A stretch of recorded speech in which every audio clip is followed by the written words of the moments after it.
They all described the same face, but the last person who saw it didn't describe it at all, because by then it was already pretending to be him. In the winter of 1976, in a place so quiet you could hear your own heartbeat at night, people started reporting something they couldn't explain. Not lights in the sky, not shadows outside, something inside their homes. At first, no one connected the stories. Different people, different houses, miles apart. But one detail never changed: the face. The first report came from a schoolteacher, a quiet man, routine-driven, the kind of person who notices when something is even slightly off, which is why what happened that night terrified him more than anything.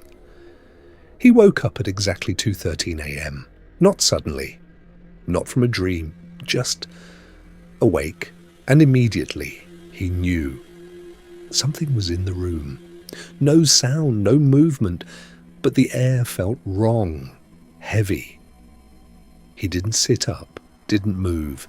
He just turned his eyes toward the corner, and that's when he saw it. Not clearly, not fully, but enough. Something was there, too tall, too still, and it wasn't on the floor. It was hovering, slowly. It began to lower itself, not stepping, not shifting, just descending. Like gravity worked differently for it. His throat tightened. He tried to speak. Nothing came out. As it got closer, his eyes adjusted just enough to see its face, or what was supposed to be a face, smooth pale, incomplete. No real eyes, no real mouth, just shallow shapes, like someone tried to recreate a human face from memory and got it wrong. It leaned closer, too close, and then its face moved. Not a smile, not an expression, an adjustment, like it realized something was off and was trying to fix it, trying again. The next moment, he was sitting upright in bed, morning light everywhere, everything normal, except for one thing. The mirror in his room was now facing directly toward him. He hadn't moved it, and somehow that felt worse than the thing itself. He never told anyone, but after that night, he avoided mirrors. Not because he was afraid of seeing something behind him, but because he was afraid of what might be looking back. 2 weeks later, a ranch worker reported something similar. Same night, same feeling, same presence. But his story added something new, something worse. He woke up and saw someone standing near his window. At first, he thought it was a person, until he noticed it had no shadow. Then it turned, slowly, too slowly, and he saw the face. Same smooth surface, same unfinished features. But this time, it didn't just watch, it copied. When he shifted, it shifted. When he breathed faster, so did it. Perfect timing, perfect mimicry. Then suddenly, it stopped and just stared, and in that moment he realized something that made his stomach drop. It wasn't copying movement, it was learning behavior, learning him. The next morning, when there was dirt on the inside of his window, from the inside, no entry, no damage, no explanation, just that.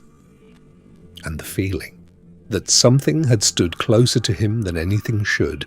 Still, no one connected the stories. Until the third case, a mother, 2 children. She saw it 3 nights in a row. The first night, it stood at the end of the hallway, watching. The second night, it was closer, right outside her door. She stayed still, pretending to sleep, because something deep inside her told her, don't react. And the third night, It was beside her bed, close enough that she could feel it. Not touch, not breath, presence, heavy, focused, intent.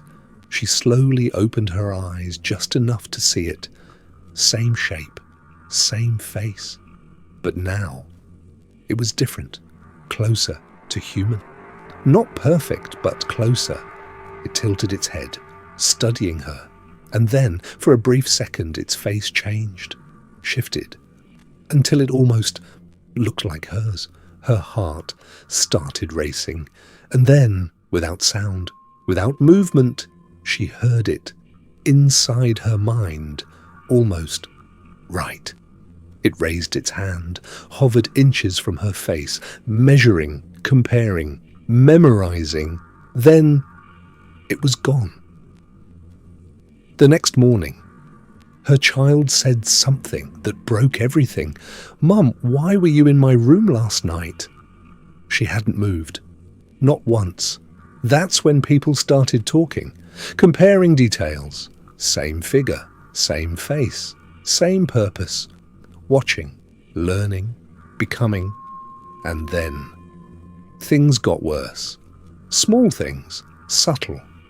People forgetting conversations, forgetting objects, forgetting themselves. One man looked in a mirror and didn't recognize his own face for 2 full seconds. 2 seconds. That felt like something was deciding what he should look like. And then, just like that, everything stopped. No more sightings, no more figures. Nothing. People said it was over. But years later, a researcher found something disturbing. Every encounter ended the same way. The entity got close, very close, closer than necessary. Like it was confirming something, finalizing. And after that moment, the encounters stopped for that person. Not the area, just them. His final note was never published, but one line survived. They weren't studying us. They were correcting us. And if that's true, and then think about this, if something practiced being you again and again, how would you know the moment it finally got it perfect? So tonight, when you look into a mirror, don't just check behind you. Look carefully at yourself. Because if something replaced you perfectly, the only person who might notice is the version of you that's already gone.